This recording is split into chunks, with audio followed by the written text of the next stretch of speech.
Civil War. Rhonda and Sparky will be presenting a concert, The Blue and Gray in Black and White. This program is made possible through the National Endowment for the Humanities and the American Library Association. We applied for a grant last June, and we've had some wonderful programs through the funding they've given us. Rhonda and Sparky will sing slave songs and spirituals while accompanying themselves with, and I'm going to learn what all these things mean, and you will too by the end of the afternoon, fingerstyle picking and bottleneck blues guitar, harmonica, old-time banjo, piano, spoons, and bones. They will weave American history, especially African-American history, including slavery, the Underground Railroad, and the Civil War, into their traditional storytelling and humor into their concert. They've been featured tellers at the International Storytelling Center and Festival, featured performers at the Kennedy Center for the Performing Arts. They've been on NPR, On the Point, and my favorite, The Prairie Home Companion. Sparky and Rhonda have CDs for sale, and so be sure to visit the table over there if you'd like one. And we'll have a reception afterwards. So join me in welcoming the Ruckers from Maryland, Tennessee.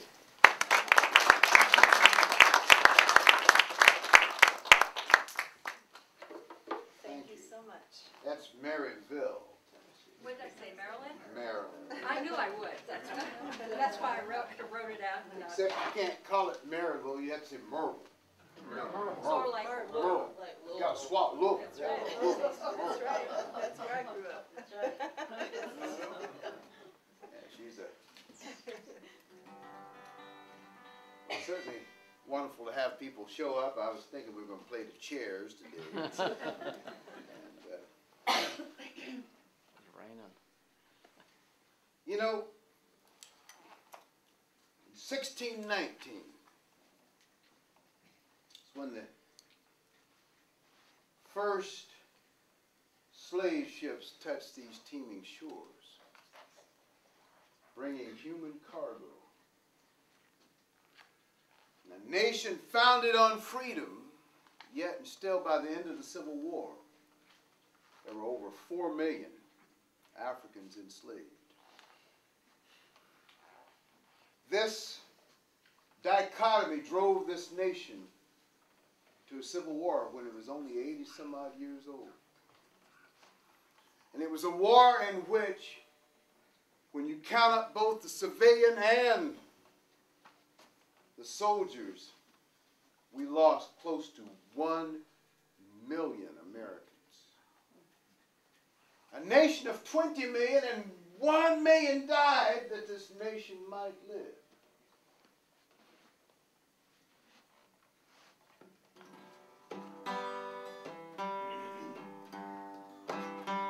There was once a slave woman named Eliza Cunningham Fore, F-O-R-E.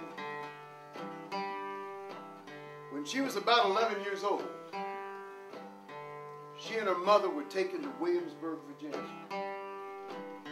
placed on an auction block, and there, like cattle, they were sold, but not to the same slave master. Last time Eliza saw her mother was there on the auction block. Tell me she didn't even get to say goodbye. Then they chained Eliza's wrists together, chained her to the back of a wagon, forced her to walk, chained behind that wagon all the way from Williamsburg, Virginia, down to Athens, Tennessee.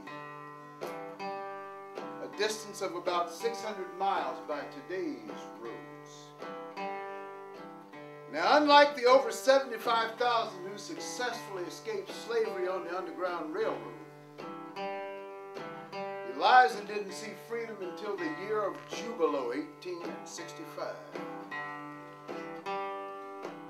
She was so proud of her newfound freedom, she and her children up onto a hill in Athens, Tennessee called Free Hill. Eliza was my great-grandmother. And she told stories of slavery to her children. How she worked all day in the hot sun to bring in the crops. And how she literally slaved over a hot stove to cook that food. She was a marvelous cook. The reason I know why, she taught my grandmother how to cook. And nobody could cook better than my grandmother. My grandmother made these beaten biscuits, you know, the ones with the fork holes in the top. She'd make them on Sunday. They'd stay fresh for a week, Sue. Fresh for a week. She'd put them in this bowl and put a linen tablecloth over, and I'd show up the next Saturday. And before I said anything, she said, they're in there in the kitchen. Whee! Couldn't beat my grandmother's cooking. Now, you got to eat some of my mother's cooking. So I know you know how good that oh yeah, that's some good stuff comes down that way. And Eliza was even a better cook. She'd bring that food to the table. She set the table nice and fine with the fine china. But only the slave master and his family were allowed to eat that food. She had to go back in the kitchen. So we're going to sing this song for Eliza and the over 4 million set free at the end of the war. It's a song of hope. A song called The Welcome Table. Well, I'm gonna walk the streets of glory. Well, I'm gonna walk the streets of glory.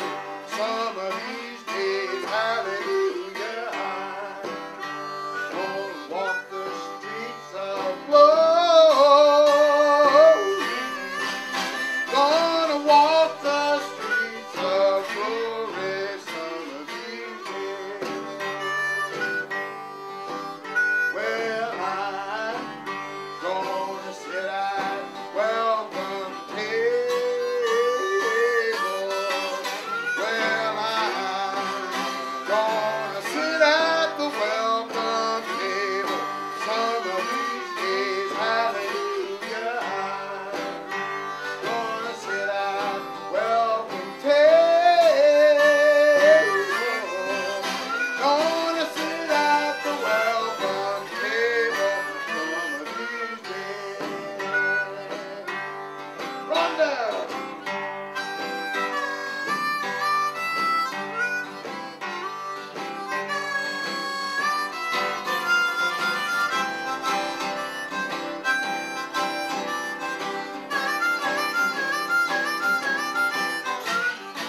Yeah!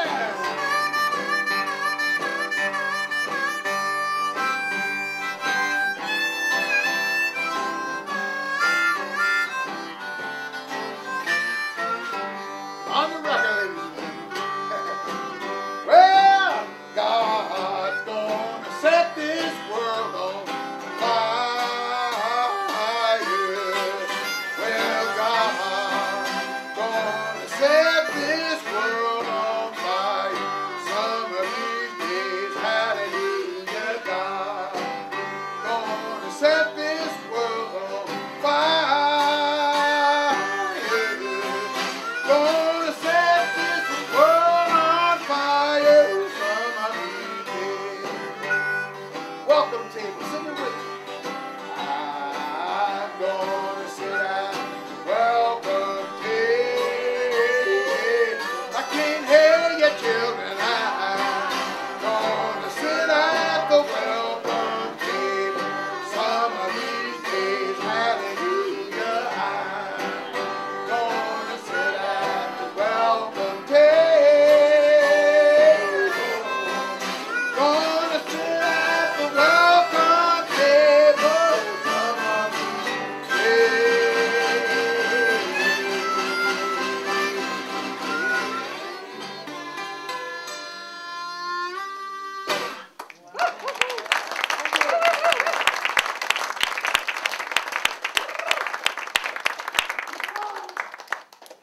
A bunch of Yankees, y'all don't sing too bad. Hey, somebody must have been slipping some biscuits in on you. I'm gonna sit at the welcome table some of these days. I like the positive attitude of that song. Because, my friends, slavery as it was practiced in these United States was the worst in recorded history. Because not only did they take away your freedom, but they took away your language, took away your culture, took away your religion, took away your hopes, took away your children, took away your dreams, took away your mama. No hope in sight. You were in slavery in perpetuity. Not only all of your life, but your children would be slaves all of their lives. Their children would be slaves. No end in sight. Yet and still they could sing a song that said, someday we will sit at the welcome table. You can't defeat a people who have that kind of faith. But some folk were troubled. They were troubled by that slavery issue. Now, a lot of revisionist historians that want to say, that war wasn't about slavery, it was about the industrial North against the agricultural South. It was all economics. I said, well, you know that the South's economy was based on slave labor. Without having slaves, that economy would have sunk a long time ago. They were an agrarian society.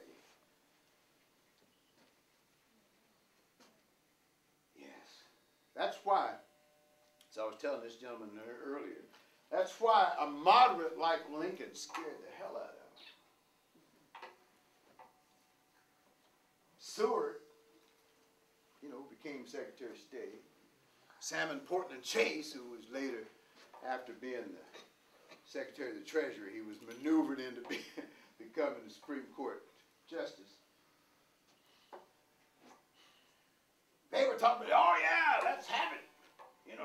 End of slavery now. But Lincoln said, we'll leave slavery where it is. Because he knew it was going down the line. But you can't export it into the territories. You know those territories that Napoleon sold to Thomas Jefferson trying to finance his war with the British. You call it the Louisiana Purchase. See, because these people were planting cotton, tobacco, sugar cane, rice, indigo, all of these, if it's for me, I ain't here. Indigo, all these things that deplete the soil. They didn't learn about rotating crops till well after the Dust Bowl of the 30s. They finally figured out, oh, maybe we need to, every now and then plant something else. And if they can't just, we'll just, this field's dead, we'll move over here and plant. Oh, this field's dead, oh, you mean I can't take my slaves out to Missouri and Kansas? Oh, this guy. So that's why, November 1860, Abraham Lincoln was elected president. December of 1860, South Carolina seceded from the Union. They figured it out right away. Followed by 6 other southern states making a provisional Confederate government. In fact, old Jefferson Davis stood on the steps there in Montgomery, Alabama, February of 1861, taking the oath of office. Same set of steps that years later Martin Luther King stood on when after the Selma Montgomery March. Ooh, I love history. March of 1861, Abraham Lincoln took the oath of office. See, they did it in March then. They do it. They do it now in January. He did in March. He took the oath of office. He vowed to preserve, protect, defend the Constitution of the United States. April of 1861, hotheads down in South Carolina fired on federal Fort Sumter in Charleston Harbor. The nation was at war. Abraham Lincoln called for 75,000 volunteers to put down the insurrection. And rather than fight their sister southern states, all of the border states, what they call the Upper South, Virginia, North Carolina, Tennessee, Arkansas, Missouri, and a failed attempt by Kentucky, they too pulled out of the Union, making 11 states in the Confederacy. The nation was at war. Everybody thought the war was going to be fun at first. Woo! Better better join up. Don't want to miss. It's going to be over by Christmas. I don't want to miss this war. I want to wear the uniforms in blue and gray. Follow the guidons flapping in the breeze. See the sabers flashing in the sunlight. Songwriters of that day began to write stirring melodies to fire the blood of the young men. People like George Frederick Root, who wrote this song. Won't you rally round the flag, boys, ride once again. We're shouting the battle cry of freedom. Rally from the hillside, gather from the plains. We're shouting the battle cry of freedom. It's the Union forever. Hurrah, boys, hurrah. Down with the traitor and up with the stars as we rally round the flag, boys. Rally once again. We're shouting the battle cry of freedom. We will welcome to our number the loyal, true, and brave. We're shouting the battle cry of freedom. And although he may be poor, he shall never be a slave. We're shouting the battle cry of freedom. It's the Union forever. Hurrah, boys, hurrah. Down with the traitor and up with the stars as we rally round the flag, boys. Rally once again. We're shouting the battle cry of freedom.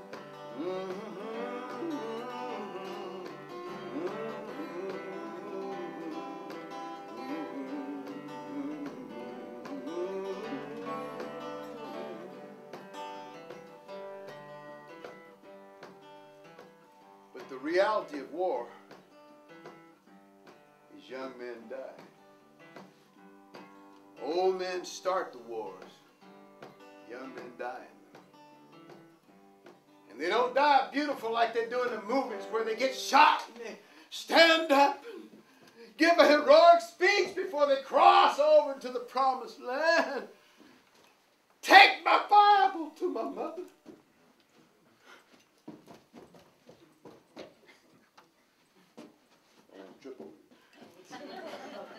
My dear old gray-haired mother. Take my wedding ring to my wife, my darling, loving wife. And reach in my knapsack and pull out them French postcards for Mama Season. But when men die in battle, they die in pieces. And if the pieces can be found and identified, then they're buried with honor. Who can forget Shiloh? And the young Tennessean who, against his whole family, he decided to side with the North. And there at the hornet's nest where the bullets, the many balls were flying so thick it felt like somebody had kicked over a hornet's nest, he fired his last round. Saw a rebel charging at him out of the smoke, and he fixed his bayonet and planted himself and plunged the bayonet into the belly of the rebel soldier. And looked up into the face of his own father.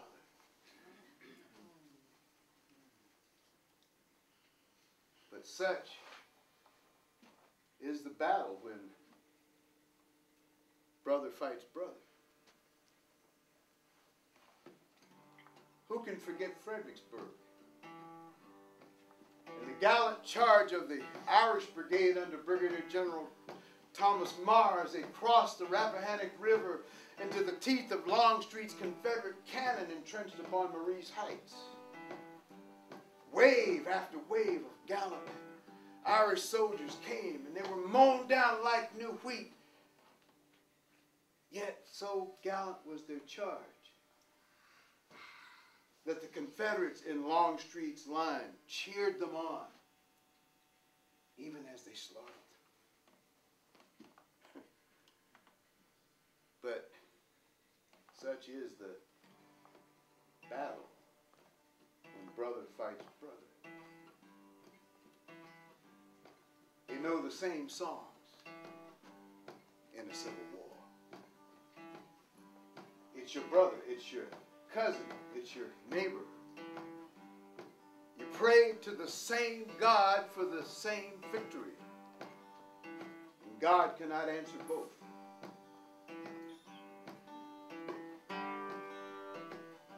So we're springing to the call from the east, from the west. We're shouting the battle cry of freedom, and we'll hurl the rebel crew from that land of the best. We're shouting the battle cry of freedom. It's the Union forever. Hurrah, boys, hurrah! Down with the traitor and up with the stars as we rally round the flag, boys. Rally once again. We're shouting the battle cry of freedom. Help us out. The Union forever. Hurrah, boys, hurrah! Down with the traitor and up with the stars as we rally round the flag, boys. Rally once again. We're shouting the battle cry of freedom.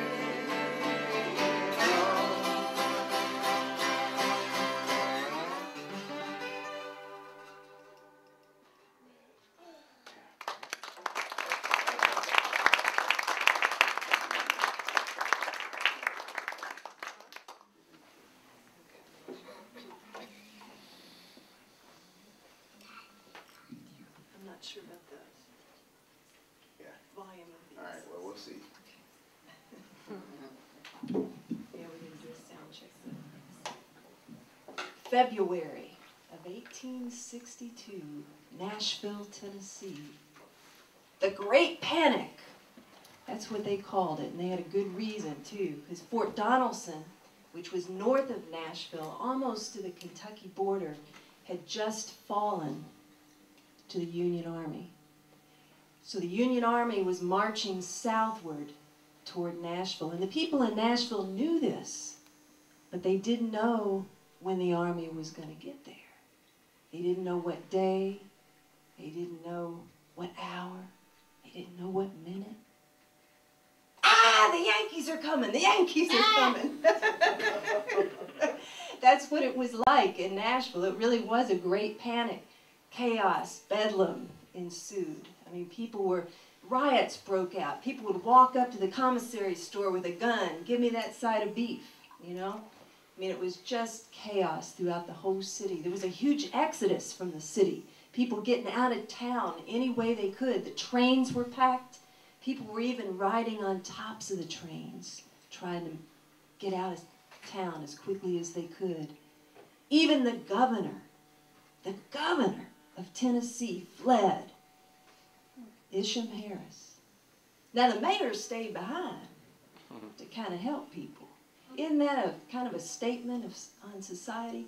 The governor flees and the mayor stays behind.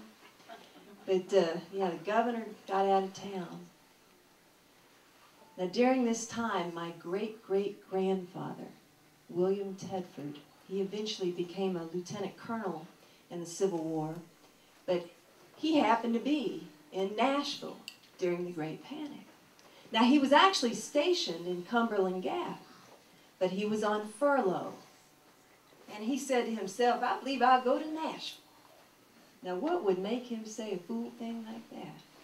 Well, I tell you what motivated my great-great-grandfather was a woman. He was in love. So So he went to Nashville to spend a few hours with his sweetheart.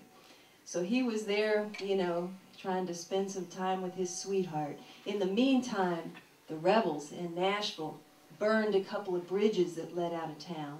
And they also set fire to the armory. So on the morning, on February morning in 1862, a pall of smoke hung over the city. Now the riots were still going on. People were still running around the streets saying the Yankees are coming, the Yankees are coming. But my great-great-grandfather was in the courthouse getting married. But he knew he had to get out of town real quickly because, you know, if he got caught there, he would be taken prisoner of war. So he left, and sweethearts were separated once again, as so often happened during the Civil War. More music came out of the Civil War than any other war in history. And a lot of times the soldiers would sit around the campfires at night singing songs. There were just so many songs that they sang. And a lot of times the songs were the same songs on both sides because they knew the same songs. Sometimes they would even harmonize together. And then the next day go out and kill each other. It was just amazing.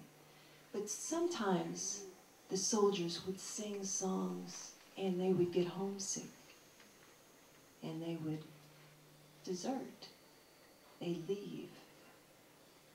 And eventually, on both the North and South, they made the soldiers stop singing a couple of songs. 2 songs were banned.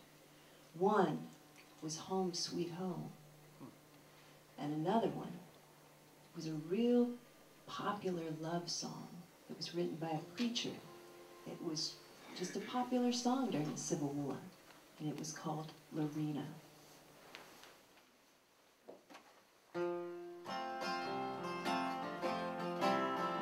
The years drift slowly by, Lorena. The snow is on the grass again. The sun's low down the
Rhonda mentioned Cumberland Gap a little earlier.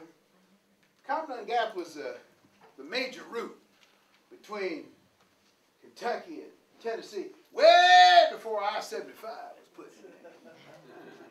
You know, oh yeah. In fact, you had to find a gap in the mountains. You know, they had gaps like Pennington Gap and Powell Gap and Baptist Gap. Cumberland Gap is the one that Daniel Boone blazed into Kentucky, taking white folks up to the dark and bloody ground.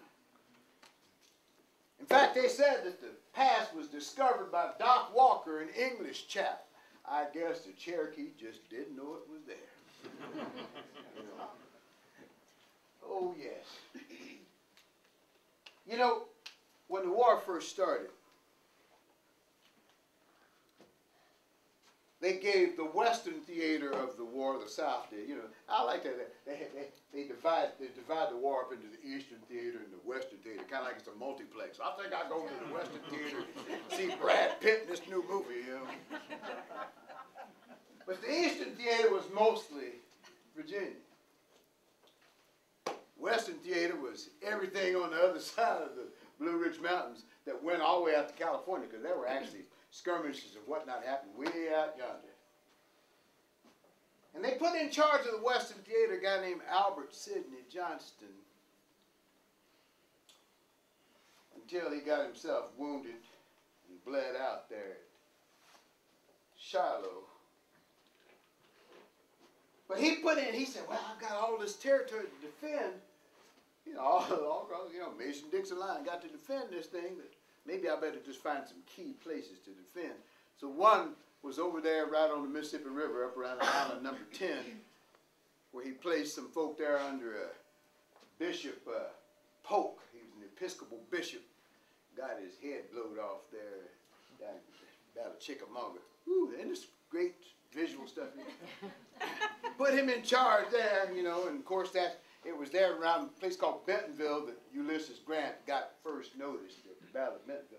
And then they had over at the Cumberland Gap, they put the Confederates up there under a man named Felix Kirk Zollicoffer. And if you can say that 3 times without biting your tongue, you better than I am.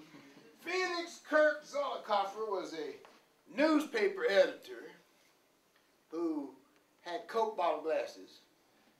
He couldn't see for nothing, you know. In fact, he died because he went charging into the Union lines, giving orders, thinking they were his men, and he was wondering why they weren't following his orders. And they shot him dead. And so then, the command there at the Cumberland Gap devolved unto another, in fact, the man who had been the assistant editor of the Nashville Whig and Republican Banner, a guy named James Edward Raines, who actually went to law school up here at Yale. He was one of those guys that was actually pro-union and anti-slavery, but when Tennessee seceded, he fought for his state.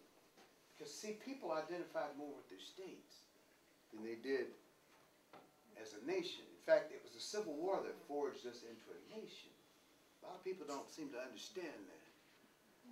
Because before the war, we said the United States are. We spoke of ourselves in a plurality. It was only after the Civil War that we said the United States is. So the nation that we know was forged in Lincoln's image, not the founding fathers. But they said, we got to fortify this Cumberland Gap. You know, everybody knows where it is. It's on all the maps. You know, AAA tells everybody where to go. They said, we got to fortify this gap so both the North and South. Boogity, boogity, boogity, boogity, trying to get there first. Well, the South beat them to it. They said, well, we got to put some cannon up here. So somebody said, I know there's a big cannon out there on the seacoast. Big old cannon. Ooh, let's get that cannon. See, there's always somebody that comes up with the idea, then some engineer got to figure out how to do it. Huge cannon. Big old cannon. It was so big they called it Long Tom. What do they call it? Long Tom. I can't hear you. Long Tom. Long Tom. I don't know about you. But I get nervous. People go to naming their guns. Now, Murphy Brown took, what, 2 seasons to name that baby of hers. Hey, you mess with me, Roscoe will get you. Long time, big cannon. They said when that cannon fired,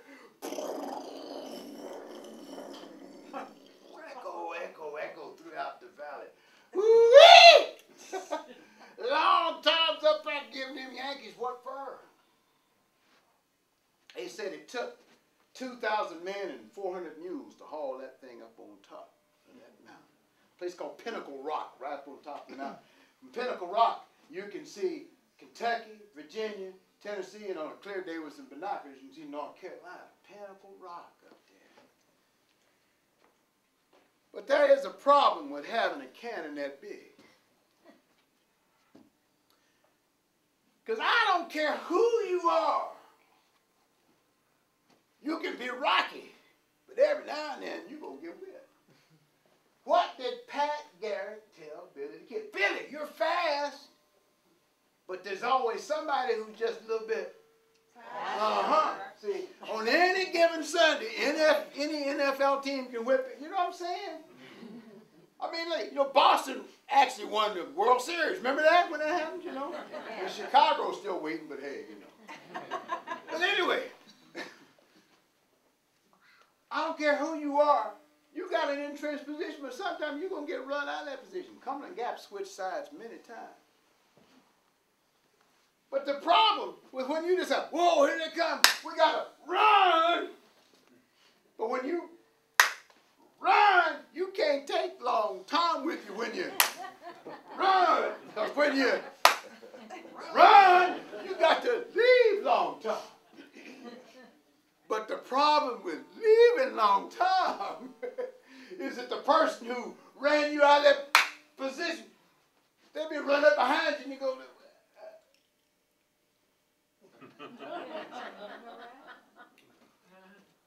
turn that thing around and dust off your behind before you can make Cleveland, you know. So what you had to do was to spike that cannon. And when they say spiking the cannon, that doesn't mean taking it to a Sigma Nu party and getting it drunk on PGA punch.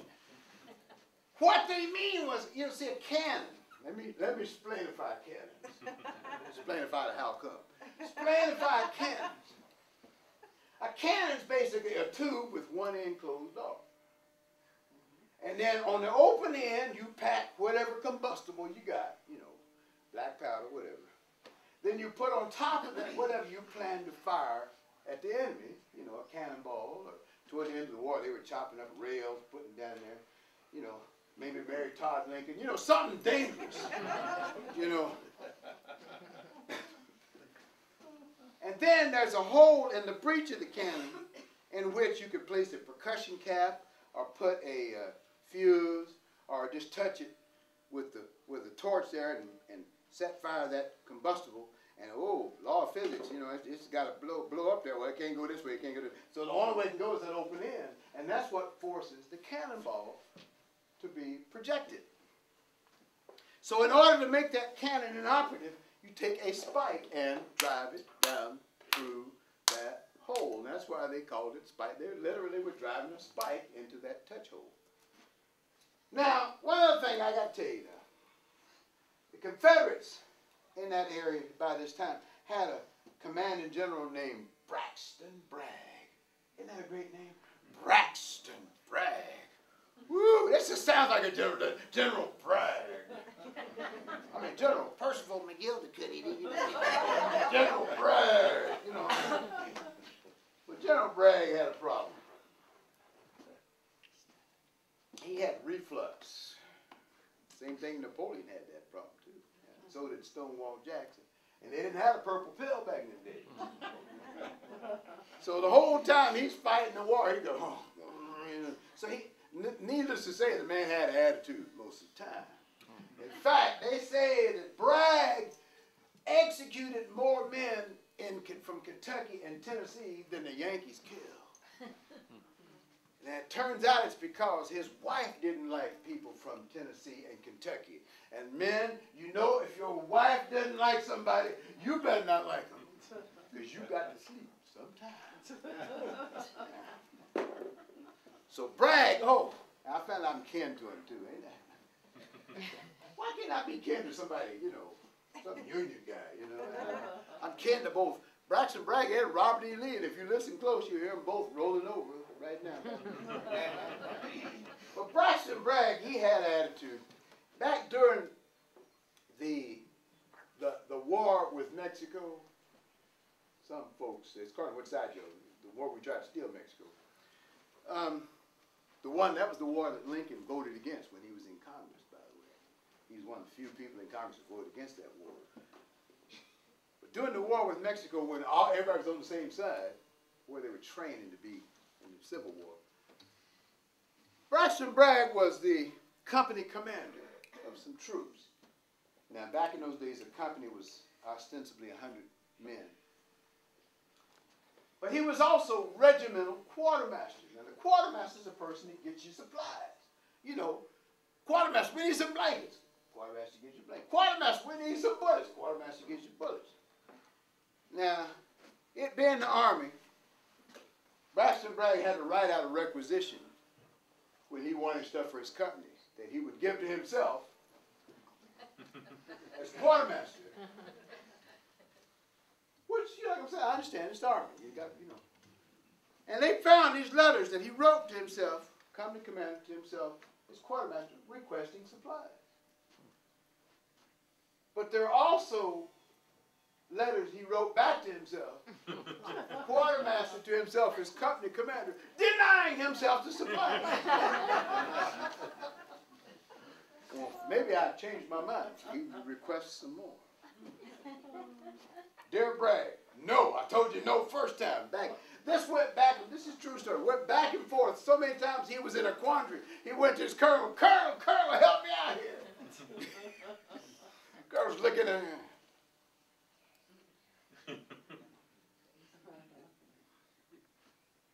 Bragg, you have argued with everybody in this man's army, and now here you are arguing with yourself. People dislike Bragg so much.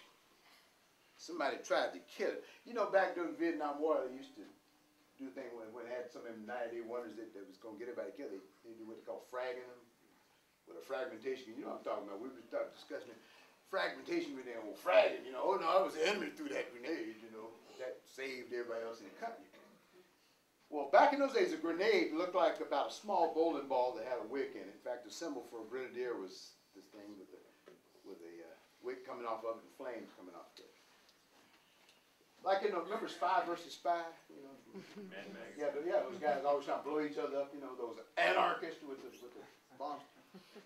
Somebody decided to slide one of those grenades under his bed while he's asleep. Kaploy! Killed everybody in the tent but Bragg. Woo!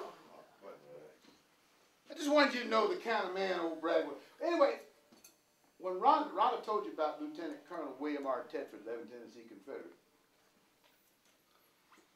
one thing we learned about him when we was doing research on him is they said that he was a tall, dark-bearded man who was a school teacher, but when the war came, he packed up his fiddle and went off to war. And I said, oh, even though he was a rebel, I guess he wasn't that bad. He was a fiddle player. And I don't know if you know it, but if you've ever been to a festival where somebody's playing fiddle, I don't care. You know, even in an Irish wake, if it's a fiddler that died, he will wake up to play it his own way.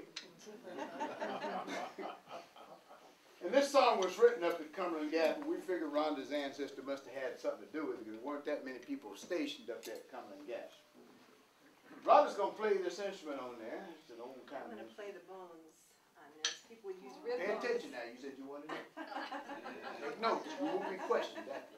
People would use rib bones from an animal and put them back to back so that they curve away from each other. Hold one real tight and one not so tight. Then you move your wrists like you're waving somebody, like the queen. The queen. Now we know what's in that purse. That's right, that big purse she carries. And then if you have two pair, you can do one rhythm with one hand and another rhythm with the other. That's if you can chew gum and walk at the same time. He's got some spoons. Lay down, boys, take a little nap. Lay down, boys, take a little nap. Lay down, boys, take a little nap. Gonna raise hell in Cumberland. September morning, 62 September morning, 62 September morning, 62 morning, Yankees always true. Won't you lay down, boys, take a little nap. Lay down, boys, take a little nap. Lay down, boys, take a little nap. Gonna raise hell in Cumberland. They burn the hay, meal in the meat, they burn the hay, meal in the meat, they burn the hay, meal in the meat, they left the rebels with nothing to eat. Lay down, boys, take a little nap. Lay down, boys, take a little nap. Lay down, boys, take a little nap. Gonna raise hell in Cumberland. They fight a long time on the mountain top. They fight a long time on the mountain top. They fight a long time on the mountain top. Over the cliff they let him drop. Won't you lay down, boys? Take a little nap. Lay down, boys. Won't you take a little nap? Lay down, boys. Take a little nap. Gonna raise hell in Cumberland. Braxton Bragg with his rebel band. Oh, Braxton Bragg with his rebel band. Oh, Braxton Bragg, rebel band. Run George Morgan to the bluegrass land. Lay down, boys. Take a little nap. Lay down, boys. Won't you take a little nap? Lay down, boys. Take a little nap. Gonna raise hell in Cumberland. Hey, Cumberland Gap is not very far.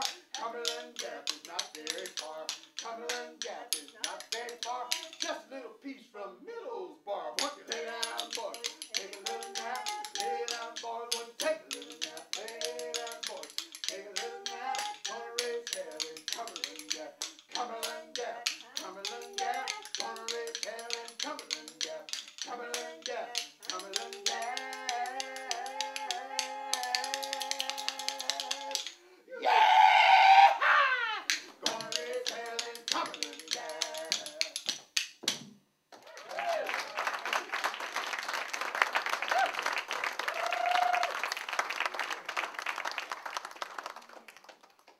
Thank you. In 1863, the Union Army had captured these islands that were off the coast of South Carolina. So all of the slaves that had been on those islands were all of a sudden free. They were actually freed before then, but in 1863 is when they sent out a call to the north for people to come down and help and to just work in various ways. They needed nurses, they needed educators, they just needed people to come down and help in any way to help because all this, huge people all of a sudden were freed. Now the slaves that lived on those islands, this is just an aside, but they spoke, a lot of them came from Angola, and they spoke a version, like a mixture of Angolan and English. People call it the Gola language, so that's where that comes from. But anyway, so all of these people needed help, And they sent a call to the north. Well, one of the people that answered that call was somebody I'm sure you've heard a lot about, and that's Harriet Tubman. In fact, the governor of Massachusetts, John Andrew, asked her to go down there. So she went down there and had kind of a quiet start as a nurse. But then, lo and behold, they found that she had special skills for slipping in and out of enemy lines. Wondered how she got those skills. In fact, she grew up, you know, she had been a slave on the eastern shore of Maryland. The terrain was very similar than it was down, you know, in the coastal areas. So she had done all of her work on the Underground Railroad helping people escape, you know, in swampy areas. So she went down there and she did some spy work, basically slipping on the plantations. People would say, oh, don't worry about her, that's just an old slave woman. You know, and she'd have all of her garb on. They said that she wore several layers and a lot of shawls and things like that. And she was just walking around, you know, and pretending just to be harmless. But she was slipping on the plantations, finding out where the rebels had planted torpedoes in the Combahee River down there. That's spelled Combahee, C-O-M-B-A-H-E-E, but down there they pronounce it Combahee, the Combahee River. So they had these torpedoes or these mines that had been planted in that river. And she found out where they were all planted, delivered the information to the Union Army, and then they turned around and asked her to work as a scout on a special expedition. This expedition was led by Colonel James Montgomery. He was a white officer, but all of the soldiers on this expedition were African Americans. They had just started letting African Americans fight for their own freedom. So they went on this expedition. It was basically a raid. They called it the Combahee River Raid. They went up the river. They destroyed railroads, destroyed bridges, destroyed a lot of property and everything. They pulled up these torpedoes. James Montgomery was the head of it, but everybody knew who the real head of that expedition was. It was Harriet Tubman, because she knew where all the torpedoes were, and it would have been blown up without her. So they went up this river and they did all those things, but there was also slaves on the plantations on either side of that river as they were going up there. And at first, you know, slaves weren't quite sure who this was coming up the river, whether it was friend or foe. But word spread pretty quickly that these were Union gunboats. These were friendly gunboats, and they had come to rescue the slaves. So they all started flocking to the river, and they all started wanting to be rescued. And the boats took them on board. In fact, they filled as many, you know, they took on as many as they could. Harriet Tubman later on in her life told us stories about that expedition. She said people were bringing all sorts of things. I mean, they had their whole life's, you know, belongings that they were bringing on the boat with them. They didn't want to leave anything behind. In fact, people were bringing chickens. People, you know, they said it was kind of like a Noah's Ark, you know, going down as all the squawking and the oinking and all that kind of stuff going on. But somebody brought a couple of pigs, a black one and a white one, on board. They decided to name one Beauregard and the other one Jeff Davis. But Harriet Tubman talked about another woman who came on board. That kid on her shoulders decided he was going to have himself a meal. So he started scooping up the rice in his mouth. So that was, she said, one of the funniest things that she saw.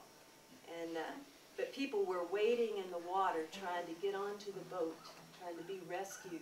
They ended up rescuing over 750 slaves on that one expedition. And she had rescued 300 by herself earlier, you know, as a piecemeal, in a piecemeal manner on the Underground Railroad.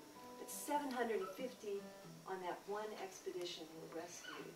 And of course, a lot of them were men and decided to join up and fight for their own freedom. Harriet's nickname was Moses because she led so many people to freedom.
No, I can't because, you know, there's a thing called, you know, the ferry. Yeah. You would put a bridge in here like normal folks.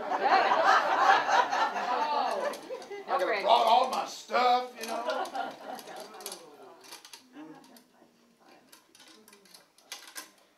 Well, you know, Abraham Lincoln, bless his heart. I told you about him, you know, down south, and we're getting ready to say something bad about somebody. We say, bless his heart. Rick Santorum, bless his heart. If he's got one. Bless his heart.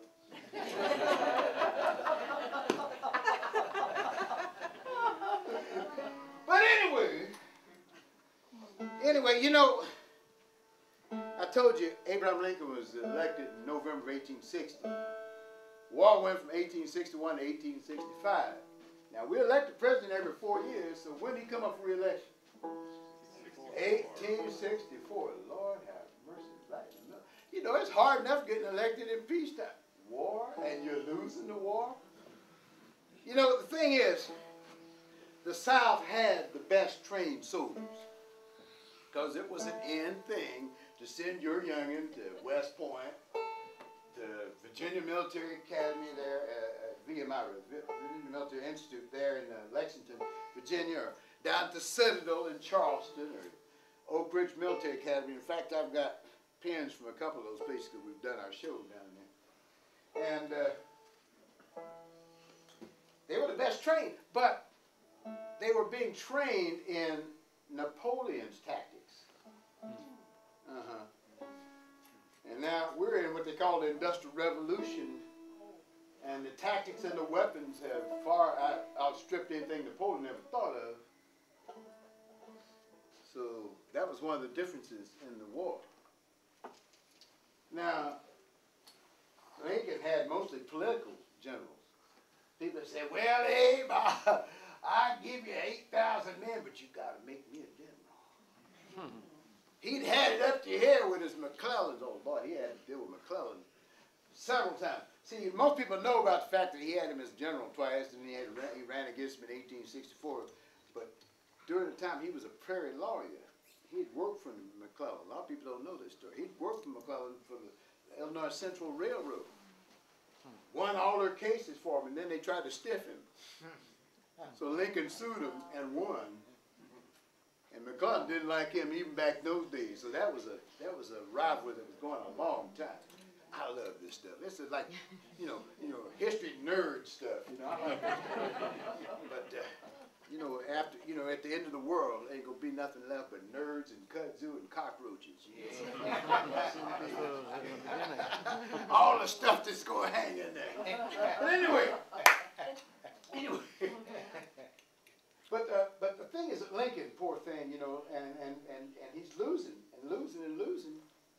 Hooker, Burnside, you know, John Pope, all of them messing up, you know. Bobby Lee said, you know, the way they keep changing these generals on me, I'm afraid they're going to find one I can't figure out. Well, Lincoln's answer was in the personages of a bulldog of a man from southern Ohio who was living in Galena, Illinois at the time, named Ulysses Simpson Grant. He was a modern warrior, a man that didn't know when to quit. Whether he was winning or got his behind whipped, he would just keep attacking. Because he figured it out. Oh, we got more men.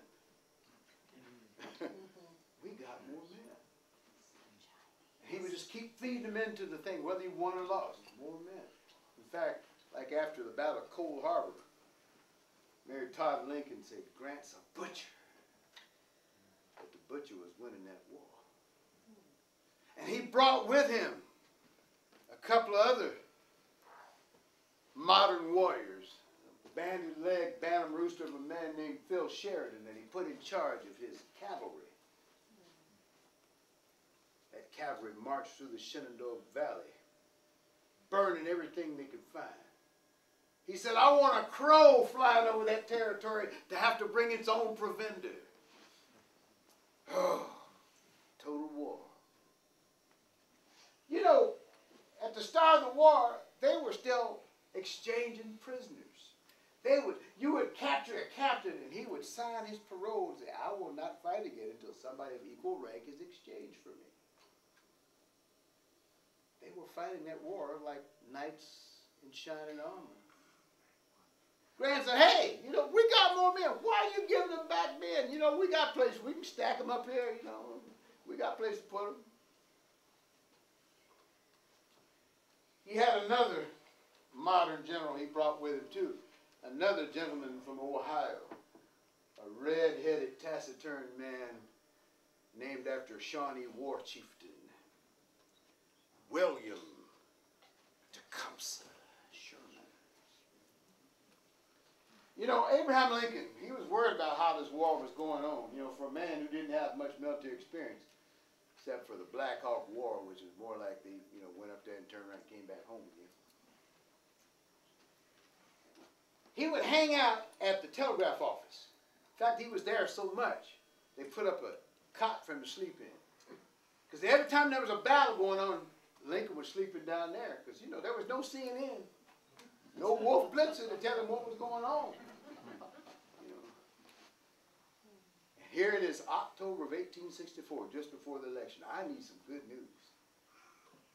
Telegram arrived. Wake up, Mr. President, got a telegram for you. It was from Tecumseh Sherman. Atlanta is ours and fairly won. Now, you got to understand Atlanta was a very important southern city. In fact, it used to be called Terminus because that was where all the railroad lines of the South ran through Atlanta. By Sherman taking Atlanta, do you understand what that did to disrupt the communication lines and the supply lines? But then he did something totally unprecedented. He cut off all communication with Washington, D.C., took his 60,000-man army, cut a 60-mile wide swath all the way from Atlanta, Georgia, down to Savannah, Georgia. They call it Sherman's March to the Sea. He made war on commerce. My daddy used to say, you want to hurt somebody, you hit him in the pocketbook. Oh, yeah. People don't know this. A lot of people in the South put Sherman down, but Sherman actually loved the South. He had commanded a corps of cadets down in Louisiana before the war. In fact, he was pro-slavery, but he was also pro-union. See, that war was not as concrete, black and white as you think. It's an interesting, when you study the people, it's not what you'd expect. Yeah, so he said, I know these Southerners. They ain't gonna give up. They will fight till crack of doom unless you make the civilians feel the sting of the war. I want to make Georgia howl, he said. People say, well, what? Lincoln, where's Sherman's army? He said, I know which hole Sherman went into. I don't know which hole he's going to come out of. Well, just before the November election, another telegram came. Congratulations. Merry Christmas, Mr. President. I present to you Savannah, Georgia. And it was just a few short months the war was over. The North was ecstatic. We're finally winning. Woo, we're finally winning.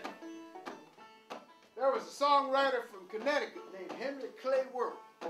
You've heard of Henry Clay Worth because one of his most famous songs was, my grandfather's clock was too large for the shelf, so it stayed 9 years on the floor.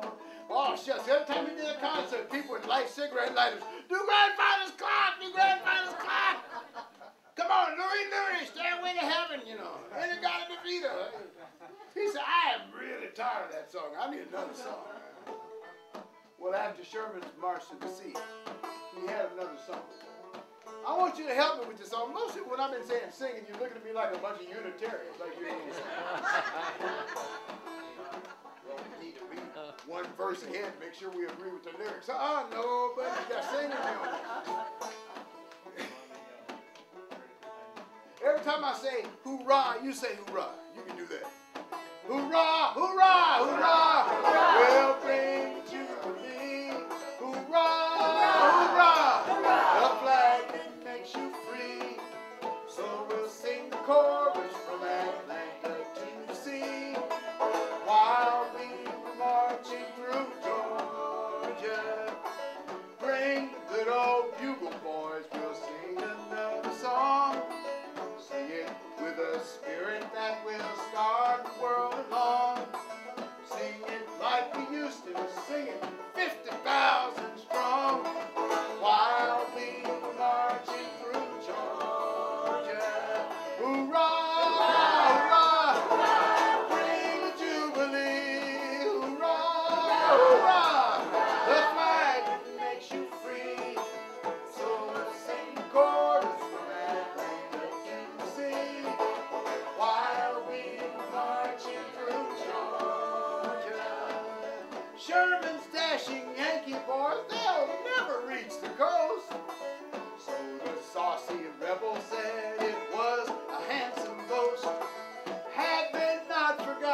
our resistance was in vain. While we are marching through Georgia, hoorah, hoorah, we'll bring the Jubilee. Hoorah, hoorah, the flag that makes you free. So we'll sing the chorus from Atlantic to the sea. While we are marching through Georgia. One more time, hoorah, hoorah, we'll bring the Jubilee. Hoorah, hoorah, flag that makes you free. So we'll sing the chorus from Atlantic to the sea. While we were marching through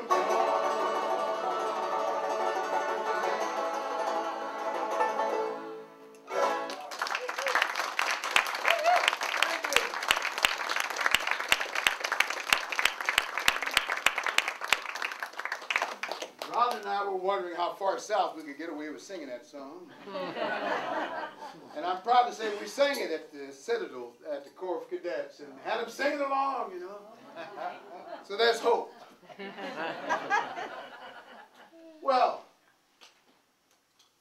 do a couple more here. It's ironic that the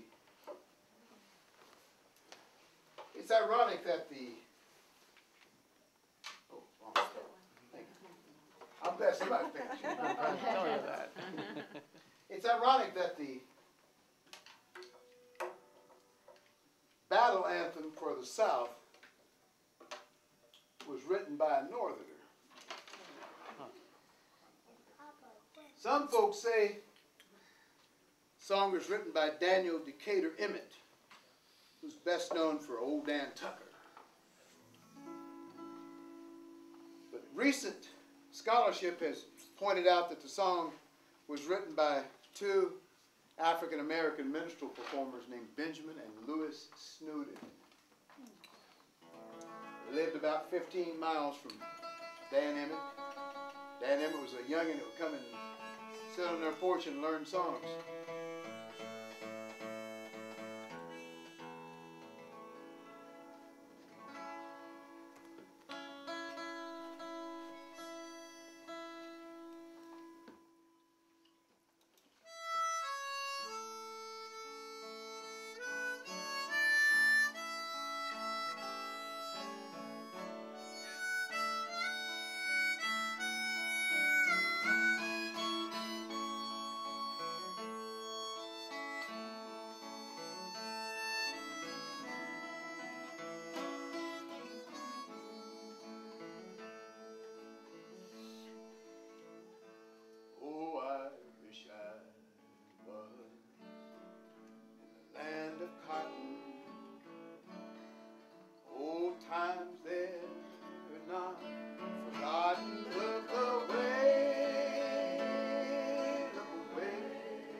Frederick Douglass once asked Lincoln, he said, "Why are you trying to fight this war with one hand tied behind your back?" Just put the eagle on the breast of the black man, and he'll fling open the gates of oppression. You've heard of the wonderful 54th and 55th Massachusetts, the all-black regiments.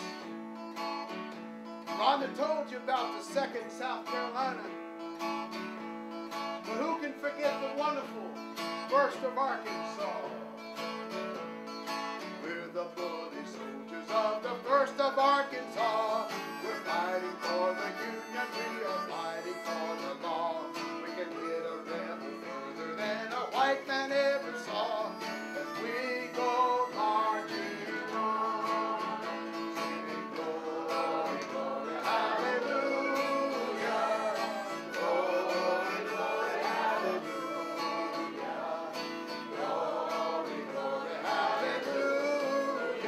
As we go marching on, we have done